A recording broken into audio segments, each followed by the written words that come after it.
नमस्कार दोस्तों, स्वागत है आप सभी का आपके अपने YouTube चैनल कारवा जिंदगी का पर। और मैं हूं आपकी दोस्त मोहिता। दोस्तों, वैसे तो हर महीने ही शिवरात्रि आती है, लेकिन क्योंकि भगवान शंकर जी को सावन का महीना बहुत प्रिय है, इसीलिए सावन की जो शिवरात्रि होती है उसका अलग ही महत्व होता है। और इस साल खास करके इसका महत्व बढ़ जाता है, क्योंकि इस साल सावन की शिवरात्रि में एक शुभ संयोग भी बन रहा है। वो शुभ संयोग क्या है, सावन की शिवरात्रि का महत्व क्या है, सावन की शिवरात्रि किस दिन है, और कुछ ऐसे उपाय जो करने से हमारे सभी मनोवांछित इच्छाएं पूर्ण होती हैं और हमारे कष्ट दूर होते हैं, ये सभी जानकारी मैं आपको इस वीडियो में देने वाली हूँ। इसीलिए इस वीडियो से बने रहिए। अगर वीडियो अच्छी लगे तो इसे लाइक कीजिए और मेरे चैनल को सब्सक्राइब करना ना भूलें। तो आइए वीडियो की शुरुआत करते हैं।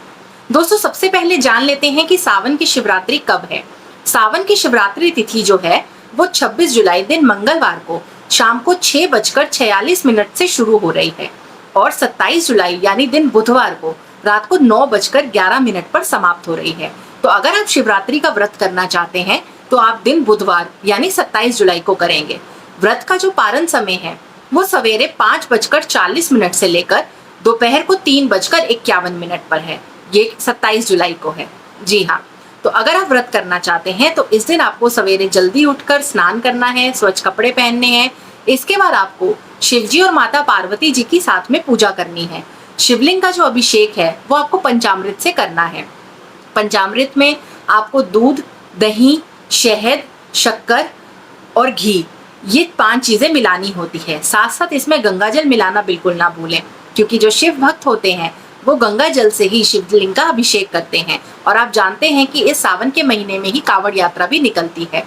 तो ऐसे में शिव भक्त जो होते हैं वो गंगा जी का जल लाकर शिव जी का उससे अभिषेक करते हैं। तो अगर आप पंचामृत से अभिषेक कर सकते हैं तो इसका बहुत ही उत्तम फल होता है।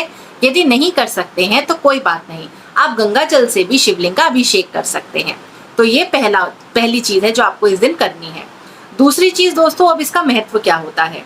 दरअसल सावन की शिवरात्रि क्यों मनाई जाती है, आपने समुद्र मंथन की कथा तो सुनी ही होगी। जब समुद्र मंथन हो रहा था उस समय भगवान शंकर जी ने हलाहल का पान किया था और उस हलाहल को अपने कंठ में ही रोक लिया था। उस विष की तपन को शांत करने के लिए समस्त देवताओं ने उनका अभिषेक जल और पंचामृत से किया था। इसी कारण उस दिन को सावन शिवरात्रि के रूप में मनाया जाता है। और क्योंकि भगवान शंकर जी ने हलाहल पिया था, अपने कंठ में उसे रोक लिया था, इसीलिए शिव जी को नीलकंठ भी कहा जाता है। ये इसका महत्व है। अब इस दिन एक बहुत ही शुभ संयोग बन रहा है। दरअसल सावन के जो सोमवार होते हैं उस दिन जो व्रत करते हैं वो व्रत शिव जी को समर्पित होते हैं। ऐसे ही सावन महीने के जो मंगलवार होते हैं उस दिन जो व्रत किए जाते हैं वो माता पार्वती जी को समर्पित होते हैं। और इस दिन के व्रत को मंगला गौरी व्रत के नाम से जाना जाता है। अब क्योंकि मंगलवार के दिन ही शिवरात्रि भी पड़ रही है, इसीलिए एक बहुत ही शुभ संयोग बन रहा है जिसे शिव गौरी संयोग के नाम से जाना जाएगा। इस योग में आपको भगवान शंकर जी के साथ साथ माता पार्वती जी की भी पूजा करनी है और इन दोनों की पूजा एक साथ करने का आपको अक्षय फल प्राप्त होता है। आपको साथ ही साथ माता पार्वती जी को सिंदूर का सामान भी जरूर चढ़ाना चाहिए। तो इनकी पूजा करके निश्चय ही आपको उत्तम फल की प्राप्ति होती है। आइए अब जान लेते हैं कुछ ऐसे उपायों के बारे में जो अगर आप सावन की शिवरात्रि को कर लेते हैं तो निश्चय ही आपको अपनी समस्याओं से छुटकारा मिल जाएगा। दोस्तों, सबसे पहला उपाय है, अगर आपको कोई आर्थिक तंगी है, घर में अगर धन संपत्ति की कमी है तो आपको क्या करना है। इस दिन आपको 1.25 किलो जौ लेना है। उस जौ को एक साफ सुथरे लाल कपड़े में बांधकर आपको उस पोटली को शिवलिंग से स्पर्श कराना है। फिर उस पोटली को अपनी तिजोरी या अलमारी में रख लेना है और आप देखेंगे कि आपके घर में धन की कभी भी कमी नहीं होगी और अगर कोई आर्थिक तंगी है तो निश्चय ही वो दूर हो जाएगी। तो इस प्रयोग को जरूर कीजिए। दूसरा उपाय जो इस दिन आपको करना है ये उन लोगों के लिए है जिन्हें की काल सर्प दोष है।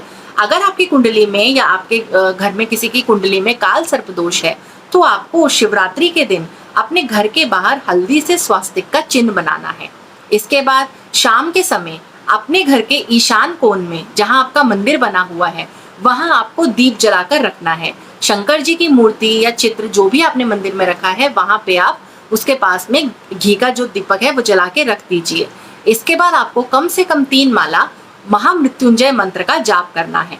इससे आपकी कुंडली में जो काल सर्प दोष का जो प्रभाव है वो काफी हद तक कम हो जाता है। तो तो ये प्रयोग भी जरूर कीजिए। तीसरा उपाय दोस्तों उन लोगों के लिए है जो कि किसी रोग से परेशान है। अगर आप लंबे समय से किसी बीमारी से जूझ रहे हैं, आपको कोई गंभीर रोग है, तो इस शिवरात्रि के दिन, सावन की शिवरात्रि के दिन आपको महामृत्युंजय मंत्र का 1.25 लाख जाप करना चाहिए। अगर आप खुद इसे करने में असमर्थ हैं तो किसी योग्य ब्राह्मण के द्वारा आपको ये जाप जरूर कराना चाहिए और आपको निश्चय ही अपने इस रोग से, अपनी बीमारी से छुटकारा मिलेगा। तो ये उपाय भी जरूर करके देखिए। दोस्तों अगला उपाय, या यूं कहूं कि शास्त्रों के मुताबिक कहते हैं कि अगर शिवरात्रि को कोई सोता है तो उसका भाग्य भी सो जाता है। वहीं अगर आप शिवरात्रि की जो रात होती है उसको अगर आप जागते हैं, जागरण करते हैं, तो आपका सोया हुआ भाग्य भी जाग जाता है। तो ऐसे में शिवरात्रि को आपको रात भर जागकर जागरण करना चाहिए। शिव जी के भजन जो है वो गाने चाहिए, उनके मंत्रों का उच्चारण करना चाहिए और शिव जी की भक्ति में लीन रहना चाहिए। इससे आपके समस्त पापों का नाश होता है और आपकी मनोवांछित इच्छाएं जो होती हैं वो पूर्ण होती हैं। तो कोशिश करें शिवरात्रि को जागें और रात में शंकर जी का जागरण जरूर करें। दोस्तों आखिरी उपाय जो कि एक महा उपाय है, अगर आप शिवरात्रि के दिन में जो 4 प्रहर होते हैं उनमें 4 चीजों से शिवलिंग का अभिषेक करते हैं तो आपकी समस्त इच्छाओं की पूर्ति होती है और कहा जाता है ऐसा करने से आपको मोक्ष और भोग दोनों की ही प्राप्ति होती है। अब वो 4 चीजें आपको किस समय करनी है ये मैं आपको बता देती हूँ। सवेरे आपको गंगा जल से शिवलिंग का अभिषेक करना है। दोपहर के समय आपको दूध से शिवलिंग का अभिषेक करना है। उसके बाद संध्या समय दही से आपको शिवलिंग का अभिषेक करना है। रात के समय आपको शहद और गंगा जल का मिश्रण तैयार करना है और उससे आपको शिवलिंग का अभिषेक करना है।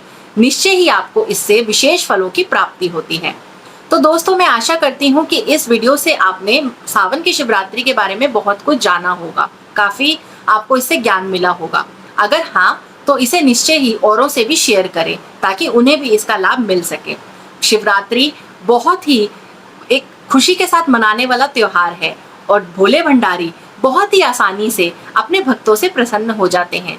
छोटी छोटी चीजें करके, सच्चे मन की भक्ति करके आप निश्चय ही शंकर जी को प्रसन्न करके अपना मनोवांछित वर उनसे पा सकते हैं।